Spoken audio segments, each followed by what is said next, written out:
le plaisir et l'honneur d'avoir avec nous Madame Seynabou Diop, ancienne ministre de l'Équipement, des Transports et du Désenclavement du Mali, qui nous a fait le plaisir d'être là et qui nous a fait surtout l'honneur de patienter depuis tout à l'heure. Il est quelle heure au Mali? Il doit être 21 heures. Bonjour, bonsoir. Bonjour chez vous, bonsoir chez moi. Il est 20 h au Mali. Merci beaucoup d'avoir patienté. On vous donne la parole. C'est un plaisir. À vous la parole. Merci beaucoup. Je vous suis depuis ce matin parce que c'est un débat très intéressant. Je tiens tout d'abord à remercier les organisateurs de cette conférence dont le thème est d'une importance capitale pour une avancée positive de la lutte pour l'émancipation des femmes dans ce monde. Je rends le coucou du ministre Hawa Assil. Ça a été un plaisir d'être votre homologue, madame. Vous m'entendez? Allô? Oui, on vous entend parfaitement. Parfait, d'accord. Je me présente, je suis madame Traoré Seynabou Diop, je suis la ancienne ministre effectivement de l'équipement des transports et du désenclavement, première femme à avoir occupé ce poste au Mali.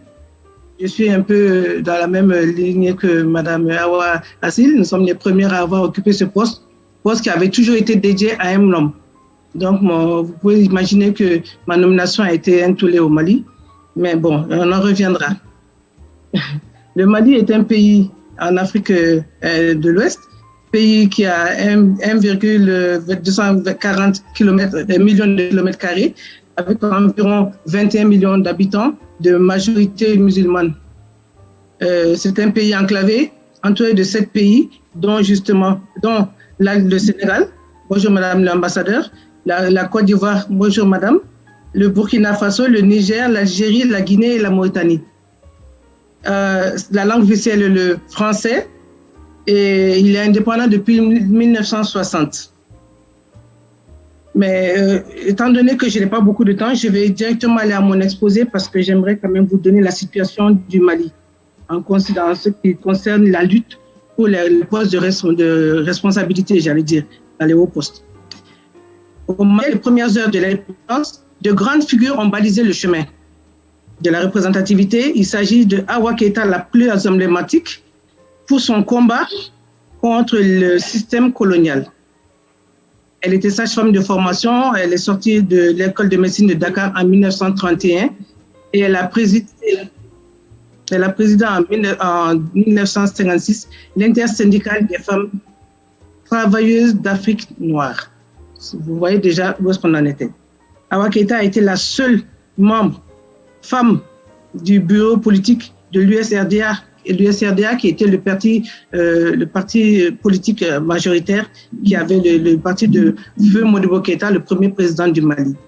Elle a été la seule députée à l'Assemblée législative de 1959 à 1960 et la seule femme de 1960 à 1964 dans un organe de responsabilité. Elle a été rejointe plus tard par Madame Namissa Touré en 1964. Bon, entre-temps, certaines femmes ont été formées et la plus emblématique des femmes formées qui ont vraiment mené le combat reste Madame Diop Sira Sissoko. Madame Diop Sira Sissoko, c'est ma défunte mère, paix à son âme. Elle a été la première bachelière du Mali et la première directrice du lycée de jeunes filles après l'indépendance. Donc, elle a pris le règne du lycée de jeunes filles en 1962. Le lycée de jeunes filles est le lycée qui a formé le plus de femmes qui depuis le moment où on a commencé, donc depuis 1980, ont commencé à former des femmes leaders et qui ont été ministres. C'est de ce lycée qu'elles ont quasiment toutes été formées. Donc, ce combat de pré-colonial, pré-indépendance de Hawa Keïta et le combat et l'engagement post-colonial de Sira Diop ont jeté les bases d'une représentativité, certes difficile, mais très remarquable sur le terrain politique du Mali. De 1968 à 1991, Là, maintenant, le processus de représentativité a connu une évolution qu'il convient de cerner sous le prisme du régime politique et des dirigeants en place. À la chute de la Première République, le 19 novembre 1960, le pays ne comptait plus aucune femme au niveau des instances. Tout était parti. Toutefois, la réforme de 1962 avait quand même ouvert les portes de l'enseignement de masse, ce qui avait donc ouvert l'enseignement aux femmes. Donc, à partir de ce moment, les femmes ont commencé à être formées en masse et ont commencé donc à avoir une égalité au niveau, en tout cas, de l'accessibilité des hautes fonctions. Parce qu'elles ont été formées et maintenant, on a eu assez de femmes pour pouvoir aller dans ces postes-là. Après le coup d'État de 1968, les femmes, ça n'a pas bougé. Une femme est rentrée, une femme de 1968 à 1991, il y avait une femme qui a pu avoir un poste de responsabilité. Elle a eu le poste de secrétaire d'État aux affaires sociales.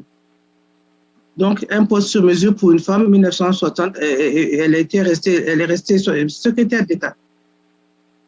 Mais la première femme à être nommée ministre, ça a été en 1980. Elle a été nommée, c'est Mme Gakou Fatounyang, elle a été nommée à l'information et aux télécommunications. C'est en 1988 qu'elle a été rejointe par deux autres femmes. À la santé, une à la santé et une à l'emploi et à la fonction publique. C'est à partir de 1991, donc l'année où il y a eu la révolution au Mali, pour aller maintenant, parce que tout ça, on était en période de coup d'État, donc en état militaire. Nous sommes rentrés maintenant dans la période démocratique. Dans la période démocratique, de 1991 à nos jours, il y a eu une certaine avancée. En tout cas, quand il y a eu le coup d'État, enfin, quand il y a eu la révolution, aucune femme ne figurait dans le comité de transition pour le salut du peuple. Que des hommes. Il a fallu qu'un homme existe pour qu'on puisse y faire intégrer une femme. Mais après le combat, il y a eu, le gouvernement a mis en place au moment de la transition, a quand même concédé des postes aux femmes, tels que le département de la santé, du développement rural, du plan, et un secrétaire d'État qu'on a créé, au secrétaire d'État pour la promotion de la femme. Au moins, il y a eu cette avancée. Pour la première fois au Mali, une femme a occupé le poste de gouverneur. Ça, c'était pendant la révolution, on appelle la révolution de 1991. Et une autre femme a été nommée ambassadeur. Donc, c'est en 1991 qu'on a vu l'arrivée à ces responsabilités. Une femme gouverneur, une femme ambassadeur. En 1992, maintenant, il y a eu plusieurs postes. Au niveau de deux femmes ont occupé le poste de responsabilité. Une, secrétaire d'État à l'éducation de base, l'autre, ministre de l'Emploi, de la formation professionnelle et de la promotion et de l'initiative privée. Et on a créé, à ce moment, un commissariat chargé de la promotion des femmes, et ça, c'était directement rattaché au Premier ministre, et c'est une femme qui l'a dirigé. À partir de 1992, il y a eu des nominations de femmes, certaines directrices de cabinet, certaines conseillères particulières, une ambassadeur à Paris, une ambassadeur des Affaires étrangères, une ministre des Affaires étrangères et une ministre de l'Industrie et du Commerce. Il y a eu plusieurs directrices, dont une directrice des impôts et une directrice d'une banque. À l'époque, c'était la BIAO et qu'on appelle aujourd'hui BIMESA. Au gouvernement, à ce moment, mise en place, il n'y avait qu'en 2002, 4 femmes au gouvernement sur 29 ministres. Et au niveau du remaniement suivant, on a augmenté, on en a ajouté une. C'est devenu donc en 2004, on a eu 5 femmes au gouvernement. Le débat a continué, beaucoup continué, et vraiment du fait que les femmes ont maintenant compris qu'elles pouvaient accéder au poste et par leurs compétences et le combat qu'elles ont mené, avec le président Amadou Toumani Touré, et pour une première, nous avons eu droit à une femme première ministre. Et je vous demande de prier pour son âme parce que nous venons de la perdre malheureusement ce samedi. C'était Madame Madame Mariam Kaïdama Sissé, nous venons de la perdre, malheureusement, paix à son âme. Et pendant ce combat, elle a donc commencé à mener de front. Elle a essayé de faire passer une loi accordant le quota de 30% de place aux femmes. Ce combat-là, à cette fois-là, avec Amadou Toumani Touré, a été, ce texte a été rejeté par bien sûr par l'Assemblée qui était vraiment composée de beaucoup plus d'hommes que de femmes. Il a fallu attendre 2012 avec le président Ibrahim Boubacar Keïta pour que cette loi passe et que maintenant lui-même s'implique dans l'application de cette loi, à tel point qu'il avait mis en place un financement de 50 millions pour que les femmes qui veulent se présenter puissent avoir un peu d'argent pour aller se présenter aux élections législatives, parce que, comme Madame l'a dit ce matin, il y a un problème un grand programme de financement pour les candidatures féminines. Nous avons quand même assisté sur les 5 personnalités que nous avons à la médiature de la République, nous avons quand même eu 3 femmes nommées. Donc, il y a plus de femmes nommées à ce niveau-là que d'hommes, et Dieu merci, ça marche. Nous savons négocier et nous savons faire la conciliation, ça a été dit ce matin. Et c'est là, et c'est grâce à ce leadership du président Ibrahim Boubacar Keïta que des départements stratégiques ont enfin été confiés aux femmes. Il s'agit du ministère de l'Éducation, du ministère des Affaires étrangères, bon ça avait été déjà fait mais reconfirmé, du ministère du portefeuille de l'économie et des finances, et surtout des infrastructures. Et c'est là que j'ai été pour la première fois nommée en charge des infrastructures routières.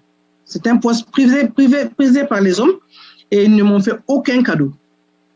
Je suis, Madame le ministre Awa Assil, dans le même cas que vous. Je n'ai eu droit à aucun cadeau. Malgré que je sois ingénieur et donc du domaine, alors ils ont tous été prétextes à démontrer qu'une femme était trop fragile ou bien trop faible pour conduire ce département.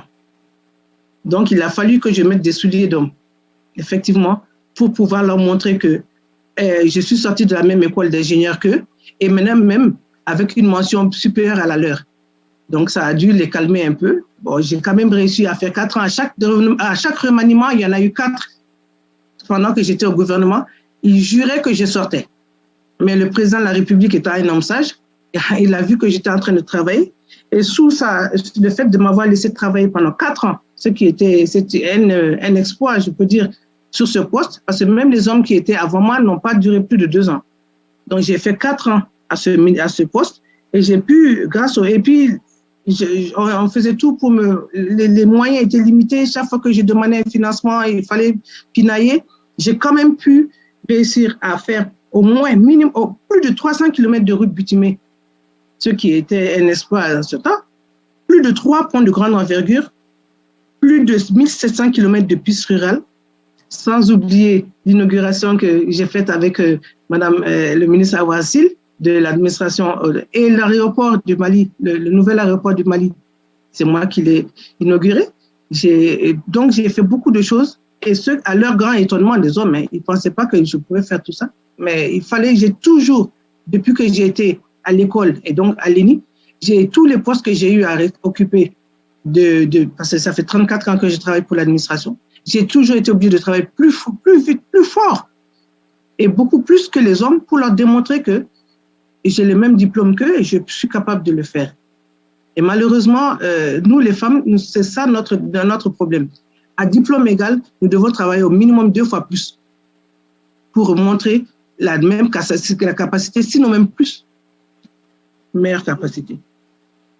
Heureusement, la loi des quotas donc a passé en 2015, et on appelle cette loi-là la loi 2015-052, on l'appelle la loi Oumouba, parce que c'est une femme qui était au ministère de la promotion des femmes qui s'est battue pour que cette loi passe au niveau de l'Assemblée. Et grâce à ça, à l'Assemblée qui a été malheureusement dissous avec le coup d'État de 2020, on était arrivé à quasiment le tiers. Donc, le quota de 30% avait été atteint, quasiment atteint, et c'était une avancée. Malheureusement, aujourd'hui, avec la transition, nous revenons en arrière Parce que dans ce gouvernement, aujourd'hui, nous n'avons plus que 6 femmes. Donc, nous avons encore reculé. Et au niveau du comité national de transition qui sert de parlement, il n'y a pas beaucoup de femmes non plus. Il y a 42 femmes sur 142 membres. Sur 147 membres, il n'y a que 42 femmes. Bon. Non, 36 femmes, excusez-moi, c'est 36 femmes qu'il y a aujourd'hui. 42 femmes, c'était avant. Donc, nous avons un problème qui est là. Nous avançons selon la volonté du président de la République qui est en place, qui penche ou non vers les femmes, qui est plus, disons, moins sexiste. Donc, par rapport à ce que la dynamique que le président va prendre, nous sommes donc à ce moment tributaires toujours d'un homme, puisque aucun président n'a été encore femme. Mais nous faisons des avancées, nous sommes dans des avancées et nous essayons de faire ce que nous pouvons pour la lutte continue. Nous avons un réseau des femmes africaines, ministres et parlementaires, et à ce niveau aussi, nous nous battons pour essayer de toujours faire respecter les lois. Nous avons fait quand même des avancées. Nous avons tous les textes. Si nous regardons ce que nous avons au côté législatif, nous avons des acquis parce que nous avons tous les textes qui ont été ratifiés. Donc, nous avons des outils. Madame Diop. Seulement, ces outils, oui, c'est fini. Malheureusement, ces outils, je voulais juste dire que ces outils sont là, mais malheureusement, nous n'arrivons pas à les appliquer. Donc, c'est ce que je voulais vous dire. Et nous avons encore du train sur la planche, mais je souhaite, avec tout ce que nous avons comme volonté aujourd'hui, je crois que nous allons faire avancer les choses. Je vous remercie. Merci infiniment. Merci infiniment de ce partage. Merci infiniment d'avoir patienté aussi longtemps. Et restez avec nous pour les questions. Tout à fait. Absolument, je suis avec vous.